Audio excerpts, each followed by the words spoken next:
ঢাকার যানজট নিরসনে সড়কের পরিমাণ বাড়ানোর বিকল্প নেই বলে মনে করেন অংশীজনেরা। রাজধানীতে এক সেমিনারে সড়ক শৃঙ্খলা ফেরাতে সবার সহযোগিতা কামনা করেন পরিবহন সংশ্লিষ্টরা। মঙ্গলবার থেকে সপ্তাহে 7 দিনই শিক্ষার্থীদের কাছ থেকে বাসে অর্ধেক ভাড়া আদায়ের ঘোষণাও দেয় ঢাকা মহাসড়ক পরিবহন মালিক সমিতি। আরও জানাচ্ছেন রেজা খান। সড়কে শৃঙ্খলা ফেরাতে ইঞ্জিনিয়ার্স ইনস্টিটিউশন মিলনায়তনে অংশীজনদের অংশগ্রহণে সেমিনারের আয়োজন করে পরিবহন মালিক সমিতি। এতে 5 দিনের বদলে পুরো সপ্তাহ জুড়েই ঢাকাসহ দেশের সকল মহানগরে ছাত্রদের বাস ভাড়া অর্ধেক করার ঘোষণা দেয়া হয়। রাষ্ট্র যথাযথ পদক্ষেপ নেবে কিভাবে আমাদের যে শিক্ষার্থীদের পূর্ণাঙ্গ হাফপাসের পূর্ণাঙ্গ দাবি সকল গণপরিবহন শুধুমাত্র বাস না। যান চলাচলে 25% রাস্তার বিপরীতে রাজধানী ঢাকায় আছে মাত্র 8%।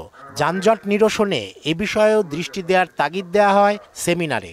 আমরা ঘোষণা দিয়েছি সড়কের নামে কোনো চাঁদাবাজি হবে না, বৈধ অবৈধ কোনো চাঁদাই উঠবে না। জ্যাম নিরসন কিভাবে করা যায়, কর্মঘণ্টা কিভাবে বাড়ানো যায় সেই দিকে অবশ্যই লক্ষ্য রাখবেন। সড়কে শৃঙ্খলা ফেরানো সহ পরিবহন শ্রমিকদের অধিকার নিশ্চিতের দাবি জানান শিক্ষার্থী সহ সংশ্লিষ্টরা। পরিবহন সেক্টরটাকে অর্থনীতির চাকাটাকে সচল রেখেছেন, অথচ আপনাদের কিন্তু মিনিমাম চাকরির নিরাপত্তাটা এই রাষ্ট্র এখন পর্যন্ত দেয় নাই। কেবল কালো নয়, যানবাহন থেকে 3 ধরনের ধোঁয়া নির্গমন বন্ধে উদ্যোগ নেয়ার তাগিদ দেন বিআরটিএর পরিচালক। কালো ধোঁয়া আমরা বন্ধ করব, সেটা করলে হবে না। আমাদের সাদা ধোঁয়া, নীল ধোঁয়া যেগুলো আছে সব ধোঁয়াই আমাদের বন্ধ করতে হবে। সড়ক মহাসড়কে শৃঙ্খলা ফেরাতে সবাইকে দায়িত্বশীল হওয়ার তাগিদ দেন হাইওয়ে পুলিশের অতিরিক্ত ডিআইজি।